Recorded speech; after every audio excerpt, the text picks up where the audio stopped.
The army sent me home early. I walked in. My wife was in bed with my brother, still wearing our wedding ring. When the army sent me home early, I thought it was the best surprise I could ever give her. The message came down 2 weeks before schedule, a logistics delay, routine paperwork, and suddenly I was cleared to fly home. After nearly 10 months stationed in Kuwait, I couldn't stop picturing Tessa's face when she saw me walk through that door. She hated long deployments, hated the silence, hated how the house felt empty without me. Or at least that's what she told me in her letters. The flight landed at dawn in Atlanta. I picked up my duffel, still covered in desert dust, and caught the earliest bus toward home. It was a 3-hour ride through humid countryside and flat farmland, the kind of quiet that made you realize how far you were from the noise of a base. I kept thinking about her text the week before, the one where she said she missed falling asleep next to me. She had attached a picture of our dog, Cooper, lying on my side of the bed. By the time I reached our small town, it was past noon. I stopped at a gas station near the edge of town, bought a cheap bouquet of wildflowers, and grabbed one of those cold bottled coffees. I remember looking in the mirror above the sink and laughing. I hadn't shaved properly in weeks, my hair was too short, my uniform smelled like airplane air, and I still thought she'd jump into my arms the second she saw me. The neighborhood was quiet when I pulled into the driveway. Her car was there, the same old silver sedan with a small dent in the bumper. Cooper wasn't barking, which was strange. He always went wild when he heard the sound of my truck. I figured maybe she took him for a walk or was still asleep, so I parked quietly and carried my duffel to the porch. The curtains were drawn tight, even though the afternoon sun was bright. Something inside me paused then. It wasn't fear, not yet. Just a flicker of discomfort, like walking into a familiar room and realizing one detail is off. I tried to convince myself she was napping, or maybe sick. The door was unlocked. I stepped in, expecting the faint scent of her vanilla candles or the dog sprinting toward me. Instead, I smelled perfume, heavy, recent, and the faint sound of music from upstairs. Cooper wasn't there. The leash was hanging by the door, untouched. I placed the flowers on the table and started up the stairs quietly, instinctively moving the way soldiers do when they're not sure what's waiting ahead. The music grew clearer, soft, rhythmic, and not something she ever played. My stomach turned before my mind even accepted what it could mean. At the top of the stairs, the bedroom door was open just a crack. I could see movement through it, shadows shifting, a hand brushing against the curtain. Then I saw something that stopped me. My army sweatshirt, the one Tessa used to wear around the house, crumpled on the chair beside the bed. Next to it, my brother's leather watch, unmistakable. He had worn it since high school, engraved with our father's initials. The sound of laughter followed, soft at first, then clearer. 2 voices, hers and his. And just like that, everything fell apart. I didn't burst in. I didn't yell. I didn't even open the door. I just stood there, my hand on the wall, watching the edge of that reflection in the mirror. Her hair, his shoulder, the rhythm of something that should have been mine. She was still wearing our wedding ring. It caught the light as she moved, a thin circle of gold that suddenly meant nothing. The human mind has strange ways of protecting itself. Mine detached. I felt my body tense, but my thoughts floated somewhere above it, as if watching through a fog. Every sound, the creak of the bed, the laugh, the whisper, registered too clearly. I stepped back, one careful foot after another, until I reached the hallway. Then I turned and walked down the stairs. I didn't slam the door. I didn't say a word. I just left. The air outside felt heavier than the desert heat I'd left behind. I sat in my truck for a long time, not moving, not even starting the engine. My heart wasn't racing. It was too slow, too steady. I stared at the house, the curtains, the parked car, the flowers wilting already in the warm air. I thought about how many times I'd pictured coming home. Never once had I imagined this. At some point, I started driving without knowing where. The road cut through the same fields I'd grown up around, golden and quiet, but everything looked wrong. Every mile I drove made me realize there was no home waiting for me anymore. I reached the next county before I finally stopped at a small rest area by the interstate. I parked near the edge of the lot where a few trucks sat idling. I turned off my phone. The Army's discipline drilled into me to think rationally, to assess and plan, but that part of me felt broken. I couldn't call anyone, not my parents, not my commander, not even my best friend. I couldn't put words to what had happened. Night came slowly, the orange sky fading over the horizon. I stayed in the truck, the flowers still lying on the passenger seat. They smelled sweet and bitter, like something from a different life.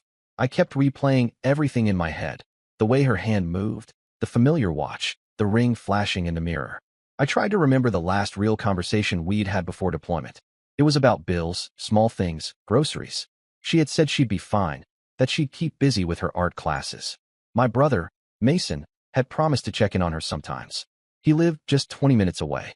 He had said it casually, over a beer, as if it were nothing. I thanked him. It all seemed harmless back then. He'd always been the charming one. Easy smile, easy lies. He'd borrowed money from me before, a few thousand for his auto repair business. I hadn't cared. He was family. He'd been there when our father died. He'd carried the coffin with me. The idea that the same man could be upstairs with my wife while I was halfway across the world never crossed my mind. By midnight, I still hadn't moved. The truck's clock glowed faint blue, counting hours I couldn't feel. I opened the glove compartment, pulled out my old service pistol, unloaded, and just stared at it. It wasn't about violence. It was about control. Something solid to hold when everything else had collapsed. I put it back carefully. Sleep didn't come. I watched the highway lights pass, one by one, and thought about what came next.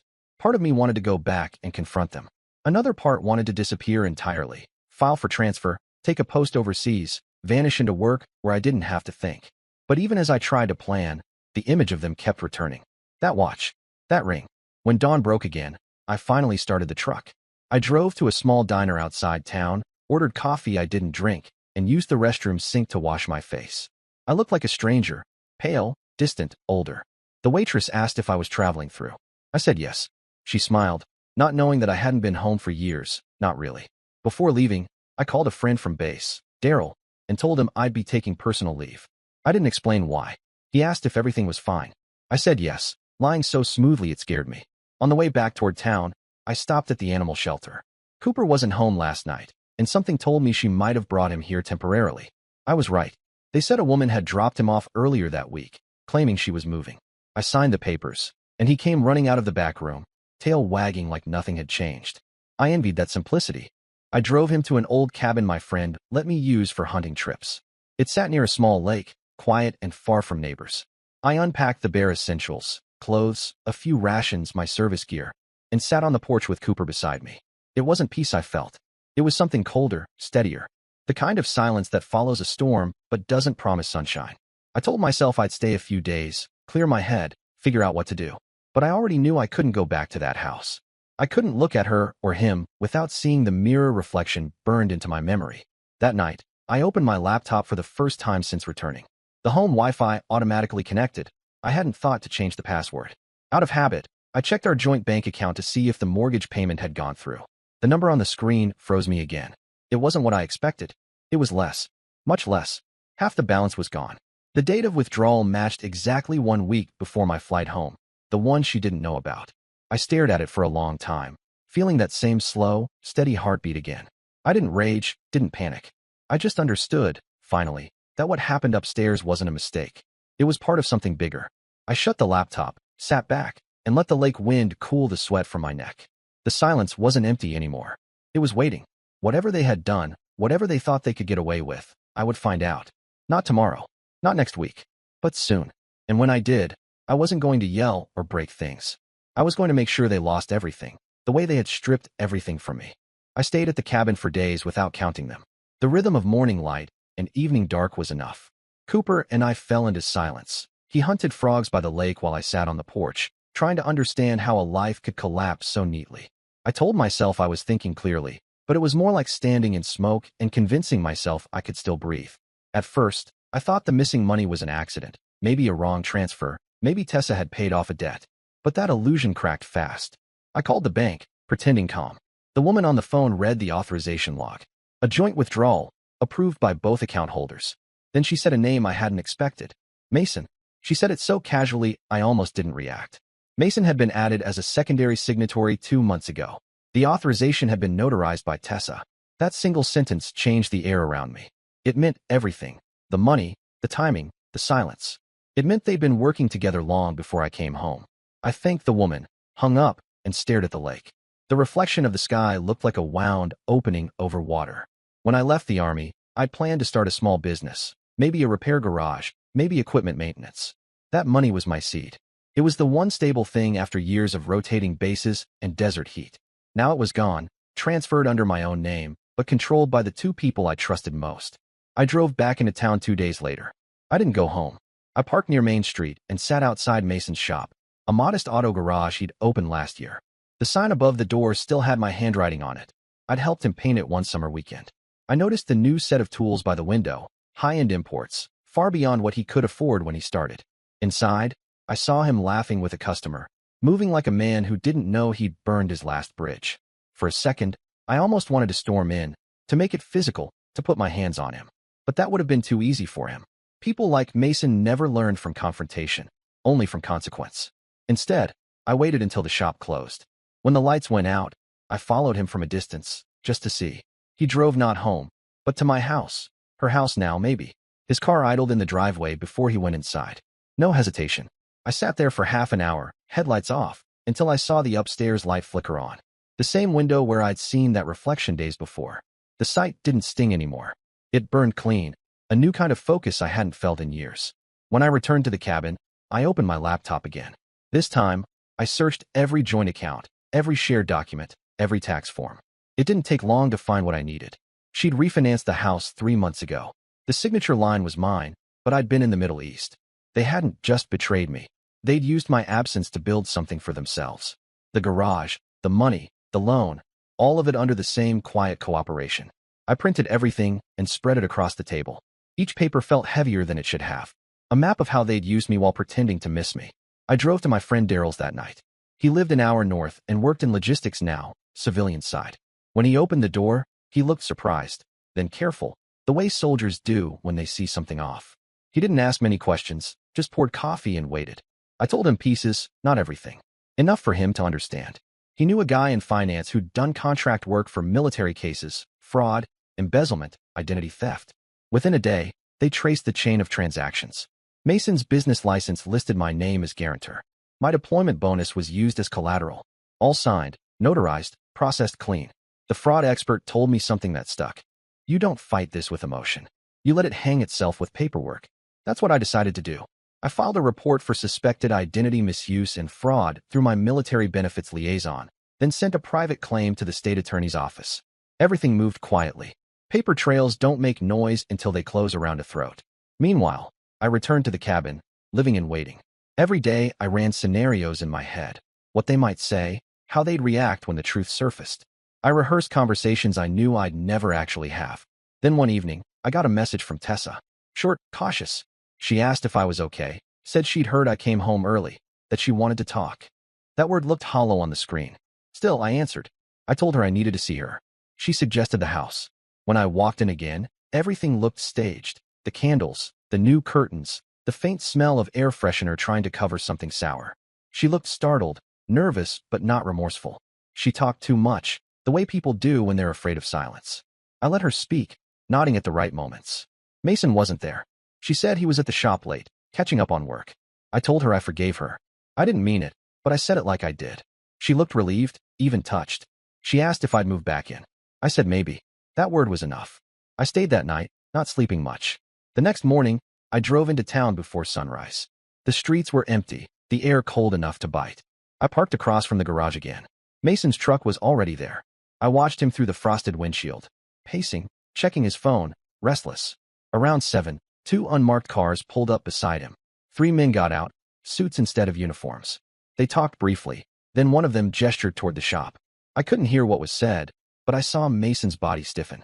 A few minutes later, he was in handcuffs. The police cars arrived next, their lights spinning across the storefront glass. The shop door was locked behind them as they led him away. I didn't move. I didn't celebrate. I just watched as they drove off. By noon, Tessa called me. Her voice cracked between confusion and fear.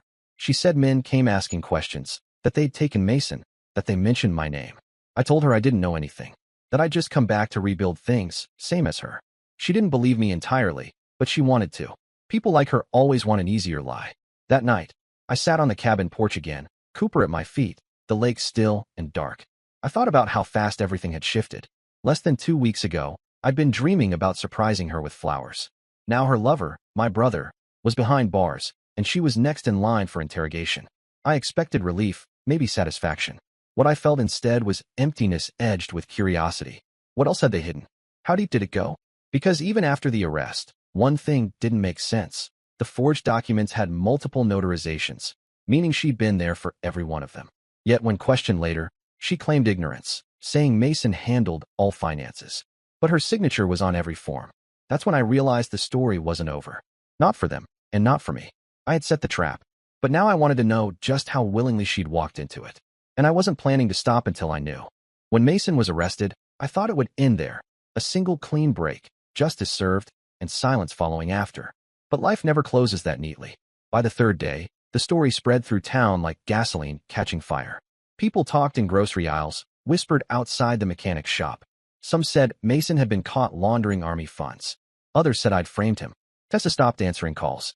Her car sat untouched in the driveway, blinds drawn. For a while, I let her be. Watching from a distance gave me a strange comfort. She didn't know what was coming next, and I didn't want her to. A week later, I received a call from the investigator assigned to the case, a man named Wilkes from the Financial Crimes Division. He spoke in the dry tone of someone who had seen too much paperwork and too little truth. He said Mason was cooperating, that he'd named Tessa as the notary for every forged signature and as a willing participant. They were cross-referencing statements. He wanted to confirm my deployment records to finalize the fraud timeline. That meant one thing: the case was airtight. Still, I didn't celebrate. The Army teaches you that victory is temporary. You can win a battle and lose everything else if you get comfortable. 2 days later, I went back to the house. I didn't announce it this time. When she opened the door, she looked smaller somehow. Makeup gone, eyes swollen. The house smelled like stale wine and air freshener. She asked if I'd heard anything about Mason. I said no, pretending ignorance. She seemed relieved, as if I was her only safe point now. I told her I wanted to make things right, that maybe we could talk things through. The lie came easy, smoother than I expected. She hesitated, studied my face, then nodded. The next few days felt like playing chess with a ghost. We spoke more, moved carefully around the subject of betrayal. She cried once at night when she thought I was asleep. I didn't comfort her. I wanted her guilt to stay sharp. I started noticing small details again: bills stacked on the table, new credit cards, letters from lawyers. Each piece told me what she wasn't saying.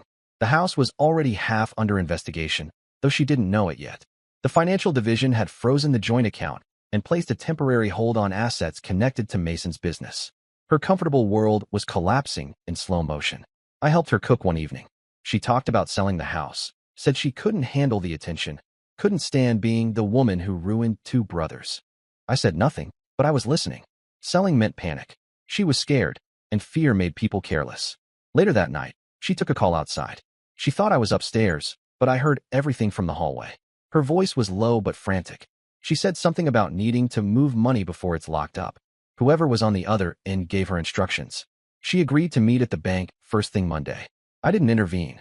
I wanted her to hang herself with her own rope. The next morning, I left before dawn and drove to the bank. I met with the fraud investigator, Wilkes, and told him what I overheard. He said they were already monitoring the account, that if she tried to move funds, it would trigger the system immediately. He looked at me for a long moment before saying quietly, "You understand this will finish her, right?" I said I understood. When I got back home, she was on the phone again, dressed like she was heading somewhere formal. She jumped when she saw me, then forced a smile. Said she was going to sort some things out. I told her to take her time. By noon, I got the call from Wilkes. She'd tried to withdraw from a secondary line connected to Mason's company, one that had already been flagged as fraudulent. The attempt locked her out and notified the authorities automatically. An hour later, they came for her too. The image stayed burned in my head. Her standing on the porch in that same pale sweater, hair undone, trying to explain something that no longer mattered. She saw me watching from the truck, eyes widening with realization that I had known all along. For a moment, I thought she might run, but she didn't.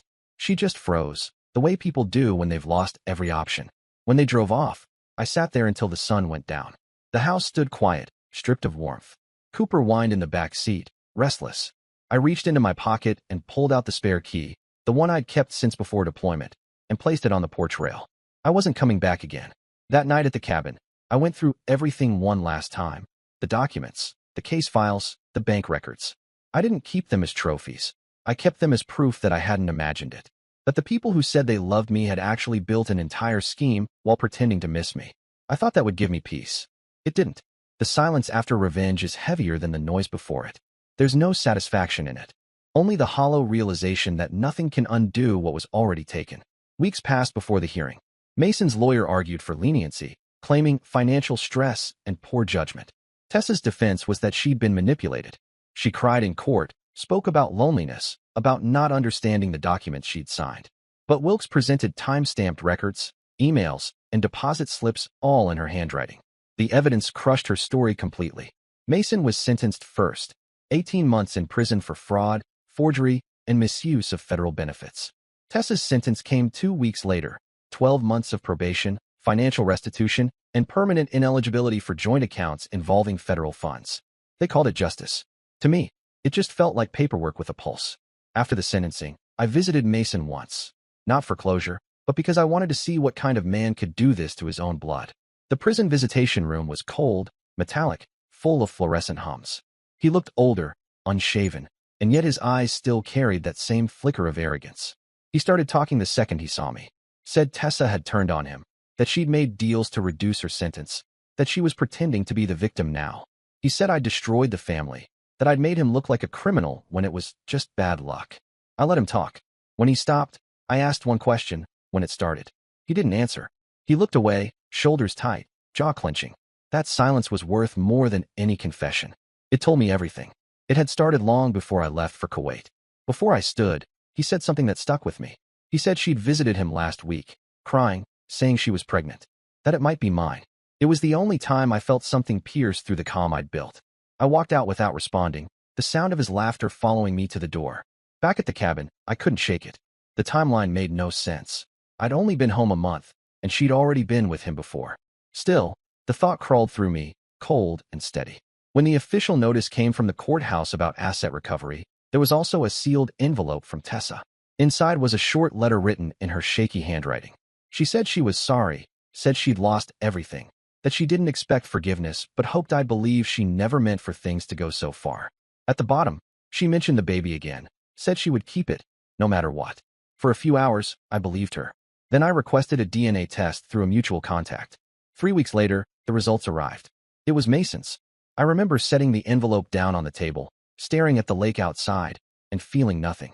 No rage, no shock, just an odd clarity. It was as if every piece had finally settled where it belonged. The betrayal, the lies, the fraud, the child, all part of the same pattern. That night, I packed what was left of my gear and drove to the Army base 2 hours south. I signed up for voluntary reassignment overseas. When they asked why, I said I needed distance. They didn't question it. The Army accepted my reassignment within a week. They didn't press for details, and I didn't offer any.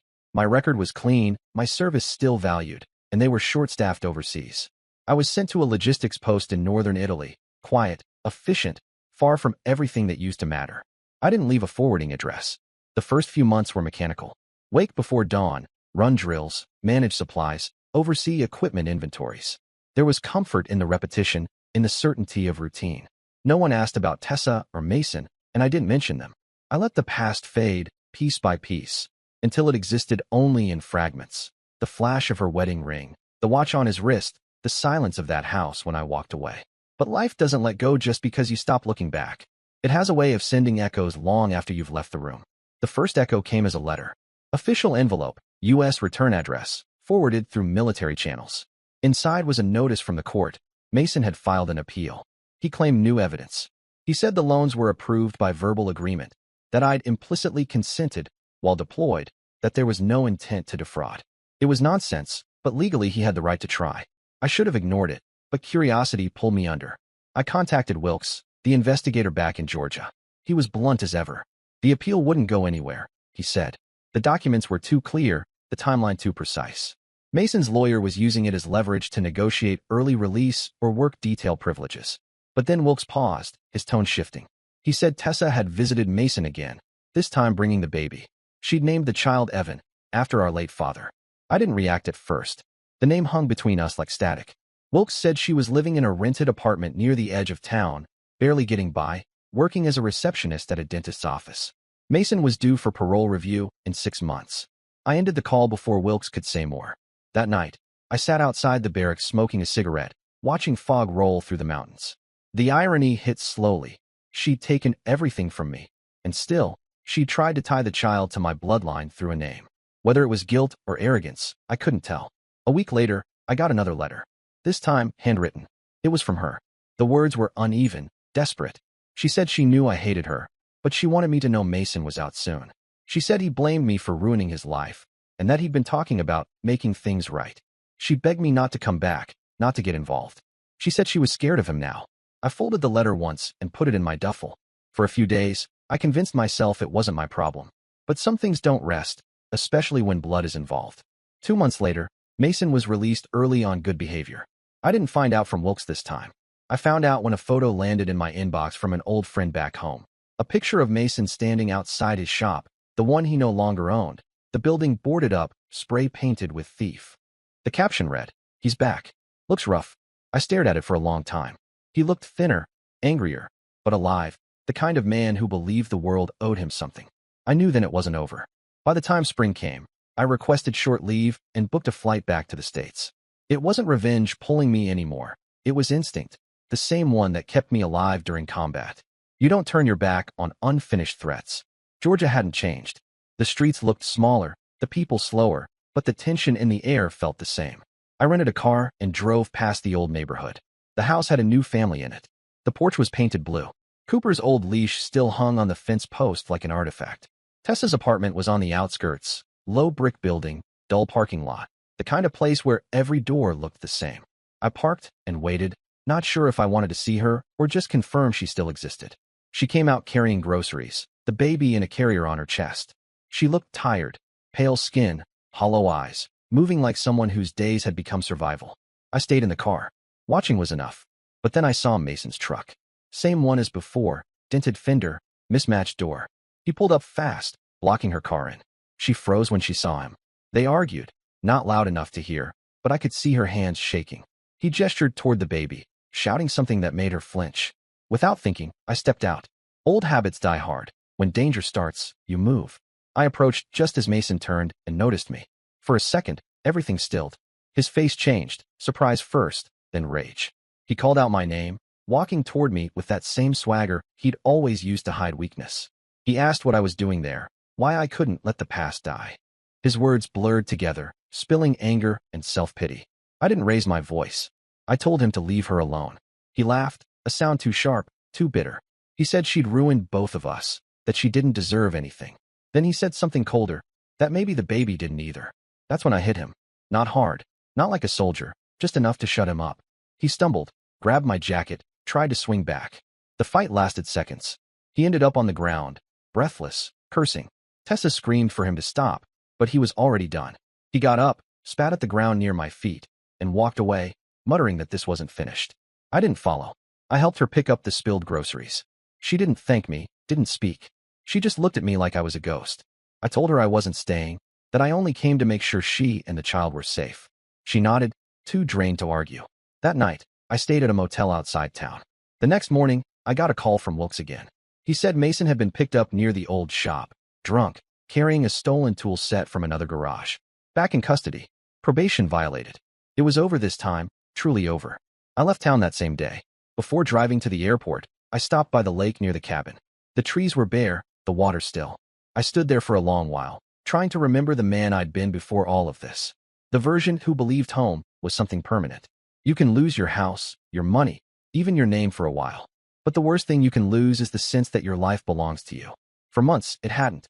They'd written my story for me. But standing there, wind biting at my face, I realized I finally had it back.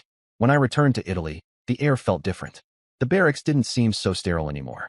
I worked harder, took new assignments, rebuilt myself through motion. One day, I got a final letter, not from her, not from him, but from the state. The fraud recovery had been settled. The rest of the money was donated under my name to the Veterans Housing Project. The letter ended with a small note from Wilkes. She moved away. Different state. The kid's healthy. I read it twice, folded it neatly, and locked it in the drawer with my service papers. Years later, people would ask me why I never remarried, why I stayed abroad so long. I always gave the same answer. The army felt easier than love. At least here, betrayal had rules, and you could see it coming. Still, sometimes at night, when the air was quiet and the mountains turned silver under moonlight, I'd think about Mason. About how two boys who shared a room and a name could end up enemies over the same woman. About how she probably told the child stories that erased me entirely. And I'd think about that day I came home early, about the sound of laughter behind a half-open door, the glint of a ring in sunlight. That was the moment my real life began, not the one I'd built, but the one I had to rebuild from ashes. And in a strange way, I was grateful for it. Because sometimes the only way to know who you are is to lose everything that ever told you.